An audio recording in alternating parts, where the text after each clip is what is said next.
वाटिका कक्षा 5 पाठ 9 3 सवाल। तो देखो मैं ये एक बार करा देती हूँ ये, ठीक है। एक राजा था, वह समझदार, बहुत समझदार था और धुन का पक्का था। वह जो भी सोचता उसका हल ढूंढ कर ही चैन लेता था। कैसा राजा था? धुन का पक्का। वह जो सोचता उसका क्या ढूंढ कर ही चैन लेता? हल ढूंढ कर ही चैन लेता। किसी भी काम में अपनी पराजय उसे बहुत अखरती थी। वह सोचता क्या उपाय किया जाए जिससे वह कभी न हारे। एक दिन उसके मन में 3 सवाल उठे। राजा के मन में कितने सवाल उठे? 3। पहला सवाल था उसका, किसी काम को करने का सही समय कौन सा होता है। और दूसरा सवाल था, किसकी बात सुननी चाहिए और किसकी बात टालनी चाहिए। और उसका तीसरा सवाल था जो सबसे बड़ा था, वह था सबसे आवश्यक काम कौन सा है। अपने इन 3 सवालों का उत्तर पाने के लिए राजा ने अपने राज्य में घोषणा करवाई। जो भी इन 3 सवालों का उत्तर देगा उसे यथेष्ट पुरस्कार दिया जाएगा। अब देखो पुरस्कार कैसे लिखा है। कहीं कहीं पुरस्कार कर देते हैं, तुम लोग कर देते हो ना पुरस्कार। सही शब्द क्या होता है? पुरस्कार। शाबाश। यह घोषणा होते ही दूर दूर से लोग राजा के पास आने लगे। पहले प्रश्न के उत्तर में कुछ लोगों ने कहा, किसी कार्य को शुरू करने से पहले सोच लेना चाहिए कि कार्य कितने दिन या कितने महीने में पूरा होगा। फिर कार्य करने का समय और तरीका निश्चित करना चाहिए और उसी के अनुसार कार्य करना चाहिए। ठीक समय पर कार्य पूरा करने का यही एक सही तरीका है। कुछ और लोगों का मानना था कि कार्य का समय निश्चित करना कठिन है, लेकिन बेकार के कार्यों में समय नष्ट न करें। उन्होंने क्या कहा कि बेकार के कार्यों में समय नष्ट न करें। जो भी आसपास हो रहा हो उस काम में लग जाएं।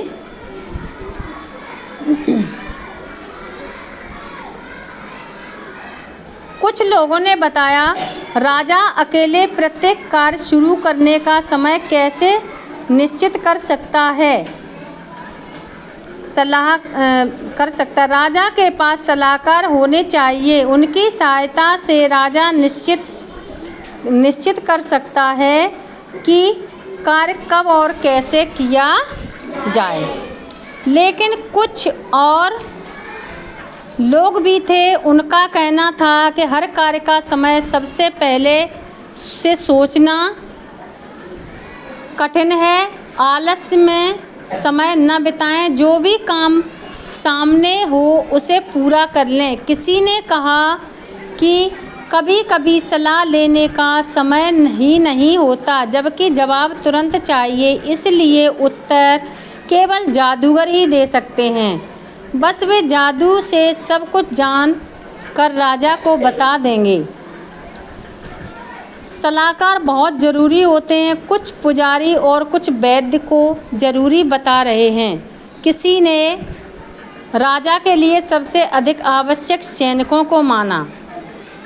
समझ में आ रहा है? समझ में आ रहा है?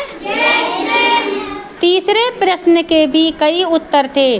कुछ लोगों ने ज्ञान विज्ञान को सबसे ज़रूरी कार्य बताया, तो कुछ ने रणनीति और किसी ने दान धर्म को। सारे उत्तर अलग अलग थे। राजा को एक भी उत्तर सही नहीं लगा। क्या हुआ कि बहुत से लोगों ने कहीं किसी वैद्य को बताया, किसी जादूगर को बताया, लेकिन राजा को कोई भी उत्तर सही नहीं लगे। फिर क्या होता है देखो, सारे उत्तर अलग अलग थे। राजा को एक भी उत्तर सही नहीं लगा। राजा ने सुना था कि पास के जंगल में वर्षों से एक साधु तप कर रहे हैं। वे केवल साधारण जनों से मिलते हैं उनके ज्ञान की चर्चा दूर दूर तक थी। अपने सवालों का जवाब पाने के लिए राजा ने उनसे मिलने का निश्चय किया। दूसरे दिन राजा ने राजसी वस्त्र उतारकर साधारण कपड़े पहने कुछ अंगरक्षकों को साथ ले लिया। घोड़े पर सवार होकर राजा जंगल की ओर चल दिया। काफ़ी देर बाद पेड़ों के झुरमुट में उसे साधु की झोपड़ी दिखाई दी। राजा घोड़े से उतर गया। उसने अंगरक्षकों को वहीं खड़े रहने का आदेश दिया और पैदल ही साधु के पास पहुंचा। राजा ने देखा साधु बड़ी लगन से झोंपड़ी के सामने जमीन खोद रहे हैं। उनका शरीर दुबला पतला था। कुदाल से खोदते समय वो जोर जोर से सांस ले रहे थे। राजा को पास आता देखकर साधु रुक गए। उन्होंने राजा का अभिवादन किया, फिर अपने काम में लग गए। इस तरीके से कहानी तो सबने पढ़ी लिए है ना। अब आ जाओ इस पे, शब्दार्थ पे आ जाओ। सबने पढ़ी है स्टोरी, सबने पढ़ी, समझ में आ गई सबके? Yes ma'am. अब देखो ये सारे शब्दार्थ में घर से याद करके लाने। यथेष्ट माने भरपूर या जितना चाहिए उतना, ठीक है। सलाहकार, अब मैं बता दूंगी ये है। सलाहकार होता है जैसे हम किसी से सलाह लेते हैं, सलाह देने वाला होता है, उसे क्या कहते हैं? सलाहकार। अंगरक्षक माने होता है जो हमारी सुरक्षा करता है, हमारे साथ साथ चलता हो, उसे कहते हैं अंगरक्षक या सिपाही, ठीक है। अब है प्रतिशोध। जैसे मान लो बदला लेने की भावना से किया जाने वाला कार्य क्या कहलाता है? प्रतिशोध। क्या कहलाता है? मन पसीज उठा, इसका मतलब होगा मन में दया का भाव उत्पन्न हुआ। जैसे कोई बच्चा गिर गया और आपके मन में क्या हुआ? मन पसीज गया, आपने भाग के क्या कर लिया? उसको उठा लिया। रणनीति यानी कि युद्ध की नीति। अब देखो बोध प्रश्न देखो। राजा के मन में उठने वाले 3 सवाल क्या थे? तो राजा के मन में उठने वाले 3 सवाल थे। किसी कार्य को करने का सही समय कौन सा होता है, और किसकी बात सुननी चाहिए और किसकी टालनी चाहिए, और सबसे आवश्यक कार्य कौन सा होता है। ये वाले ही तो 3 सवाल थे। राजा ने साधु से मिलने के लिए क्या किया? तो राजा ने साधु से मिलने के लिए अपने राजसी वस्त्र थे वो उतार कर कैसे कपड़े पहन लिए? साधारण। Very good. राजा का शत्रु उनका मित्र कैसे बन गया? तो राजा ने घायल व्यक्ति का इलाज किया था, तो इलाज किया और वह ठीक हो गया, और वह व्यक्ति राजा के कार्यों से खुश होकर उनका कौन बन गया? मित्र बन गया। अब देखो घायल व्यक्ति ने होश में आने पर अपने बारे में राजा से क्या बताया? तो घायल व्यक्ति ने राजा से बताया कि वह उन्हें मारने के लिए आ रहा था। क्या करने के लिए आ रहा था? मारने के लिए।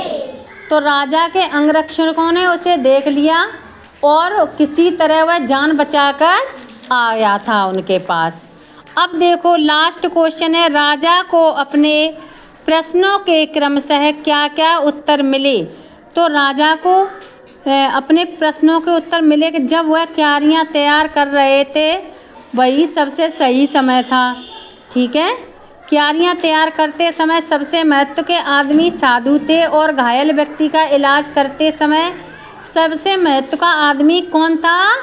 घायल व्यक्ति, और उनकी बात सुनना अत्यधिक आवश्यक था, और घायल व्यक्ति की मरहम पट्टी करना सबसे बड़ा आवश्यक कार्य था। तो मिल गए तीनों सवाल। अब देखो ये क्वेश्चन नंबर 2 है, सोच विचार बताइए। तो राजा की जगह अगर तुम होते तो क्या करते? साधु की कुटिया पर पहुंचकर क्या करते बताओ? साधु की कुटिया पर पहुंचकर अपने प्रश्नों के उत्तर मांगते, यही तो करते तुम लोग। और घायल व्यक्ति के साथ कैसा व्यवहार करते? कैसा व्यवहार करते? अब देखो, आपके लिए सबसे ज़रूरी काम क्या है, इसे आप कैसे पूरा करेंगे? बताओ, आपके लिए सबसे ज़रूरी काम कौन सा? पढ़ाई है। पढ़ाई कैसे पूरी करोगे? मेहनत करके, अपने बड़ों से मदद लेकर और मेहनत कर। अच्छा, अब देखो ये है क्वेश्चन नंबर 3 पे आ जाओ। अपनी अपनी किताब में सारे लिख लेना, ठीक है बच्चों? अनुमान और कल्पना। ये हाँ, यदि साधु ने तुरंत सीधे प्रश्नों का उत्तर दे दिया होता तो क्या होता? राजा को समझ में नहीं आता। राजा को समझ में नहीं आता? अच्छा, भाषा के रंग देख लो। अब देखो, नीचे लिखे उपसर्गों को जोड़कर शब्द बनाइए। जैसे एक इसमें दिया हुआ है प्रतिधन शोध, तो क्या हो गया? सारे बच्चे लिखो इसमें। अब क्या आएगा? प्रतिकूल, तो प्रतिधनकूल से क्या हो जाएगा? प्रतिकूल। अब बाद लिखा हुआ, उसके आगे क्या लगाओगे? तो इसमें सब में क्या शब्द बनेंगे? प्रतिवाद, फिर क्या बनेगा? प्रतिघात। और इसमें है अनुधनचर, तो क्या हो गया? सारे बच्चे लिखते जाना, ठीक है, साथ साथ। अनुधनकरण, तो क्या हो गया? तो इन सब के आगे क्या लगेगा? अनु लगेगा, तो क्या हो गया? अनुकूल, अनुवाद, अनुरूप। शाबाश।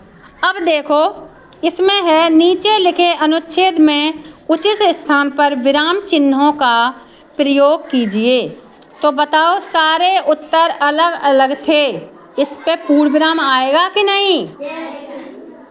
अब बताओ कहाँ पर लगेगा? राजा को एक भी उत्तर सही नहीं लगा, यहाँ पूर्ण विराम लगेगा। वह साधु के पास गया, बताओ लगेगा कि नहीं? नहीं लगेगा, क्यों नहीं? यहाँ एक वो खत्म हो गया ना अनुच्छेद। उसने देखा साधु बड़ी लगन से जमीन खोद रहे हैं, यहाँ भी लगेगा। पास जाकर राजा ने कहा, मैं आपके पास अपने प्रश्नों के उत्तर पाने की आशा में आया हूँ, लगेगा। मेरा पहला प्रश्न है, किसी कार्य को शुरू करने का सही समय कौन सा है? अब देखो, पेज पलट लो। अब ये है स्तंभ का में उपसर्ग तथा स्तंभ ख में शब्द दिए गए हैं, जोड़कर सार्थक शब्द बनाइए। सार्थक शब्द जानते हो क्या होते हैं? जिन शब्दों का कुछ मतलब हो, जिनका कुछ मतलब निकल रहा हो, उन्हें क्या कहते हैं? सार्थक शब्द। अब जैसे उपसर्ग है अप, अब, आ, निर, प्र और सु। अब देखो, मैं एक आध बता दे रही हूँ, फिर आप कर लेना। अब जैसे हमने लगा दिया प्र, नहीं सु लगा दिया, तो क्या हो जाएगा? सुपुत्र। आ लगा दिया, आगम। ऐसे ही आपको करना है ये, ठीक है? अब देखो, क्वेश्चन नंबर घ पे आ जाओ। ये क्या है? दिए गए शब्दों के समानार्थक शब्दों को अक्षर जाल से खोजिए। इन्हें ऊपर से नीचे तथा दाएं से बाएं ढूंढ सकते हैं। अब बताओ, चंद्रमा को क्या कहते हैं? और बताइए। अब देखो इसमें एक शब्द है तारापति। ये देखो ये लिखा हुआ है तारापति, तो ये भी चंद्रमा का ही पर्यायवाची है, ठीक है। समानार्थक कह लो या। अब देखो अग्नि का क्या होता है? पावक। अब इसमें ढूंढो पावक कहाँ पर है? मैं मिल गया। वो लगाओ उसमें। लगा लिया। अब घोड़ा अश्व का क्या होता है? घोड़ा का लगा लो उस पे भी। अब देखो आकाश का अंबर कहाँ है? अंबर पे लगाओ। लगा लिया। अंबर के आगे देखो नभ है, नभ। यस में है। नभ भी आकाश से कहते हैं। यस में। और एक है गगन, गगन भी आकाश से ही कहते हैं। यस में। अब देखो आम से क्या कहते हैं? हाँ। आम्रम तो संस्कृत में भी कहते हैं। इसमें लिखा है रसाल। क्या लिखा है? रसाल। अच्छा ये बताओ, जो आदमी होते हैं, मनुष्य होते हैं, उनसे और क्या कहते हैं? नहीं, जन भी कहते हैं। जन लिखा देखा है? जन सुविधा केंद्र देखा है? तो जन माने क्या होता है? आदमी। जनसंख्या। अब देखो पानी का क्या होगा? नीर पे लगाओ। कमल का क्या होगा? पुष्प। पंकज। पंकज का देखो कहाँ पर है? ऊपर। अब देखो सोना से क्या कहते हैं? बताओ, सोना से कहते हैं कनक। कनक ढूंढो कहाँ पर लिखा है? अब देखो पिता से क्या कहते हैं?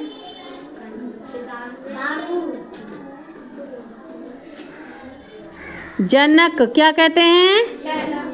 जनक पे लगाओ कहाँ पर है? ढूंढो। और बादल से क्या कहते हैं? और जलद भी तो कहते हैं। ढूंढो कहाँ पर है जलद? मिल गया जलद। लाओ जलद पे भी लगा दूं।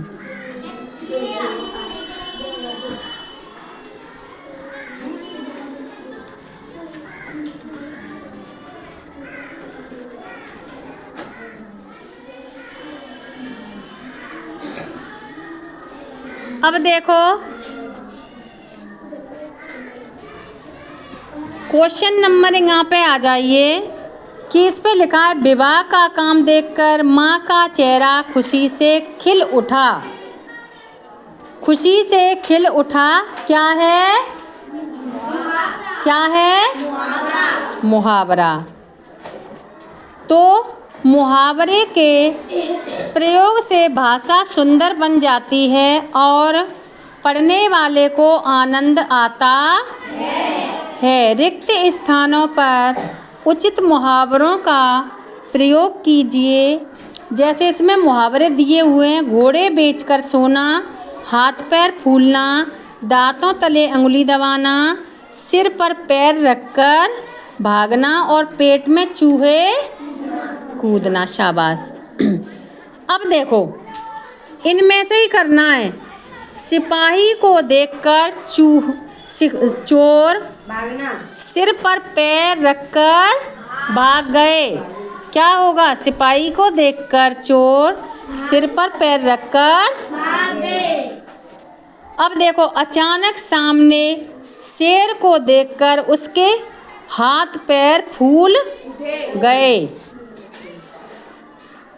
पकवानों की महक नाक में आते ही पेट में। शाबाश।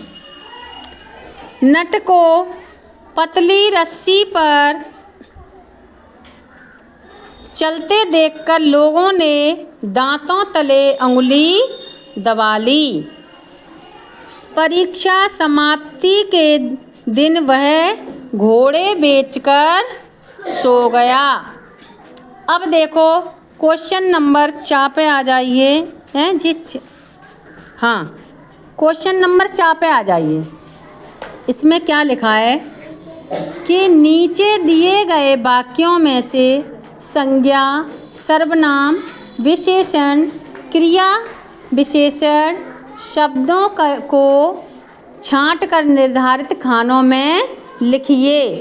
अब ये बताइए इसमें संज्ञा क्या है? रसोइया, सही बात है। और परिश्रम और छोटा, छोटा कैसे हो जाएगा?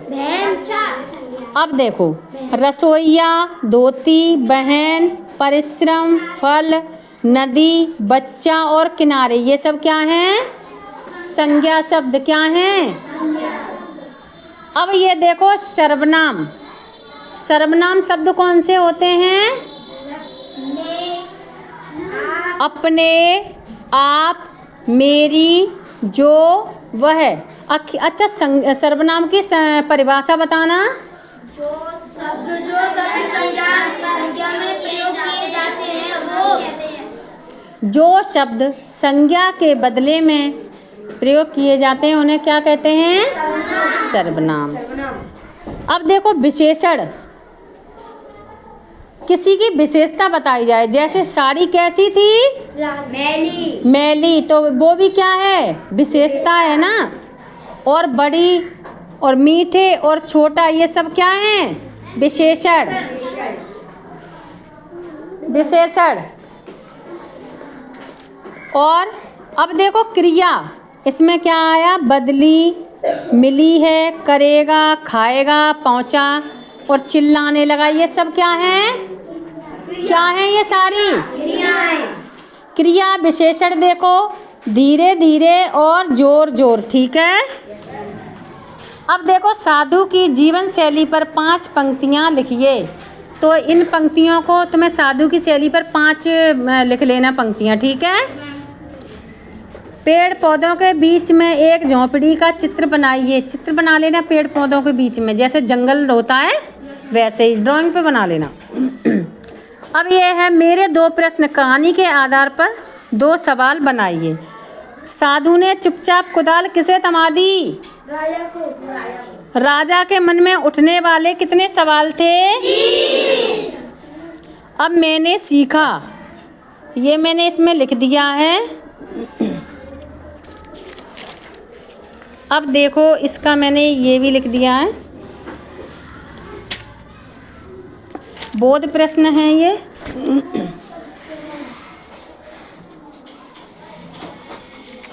सारे क्वेश्चन के आंसर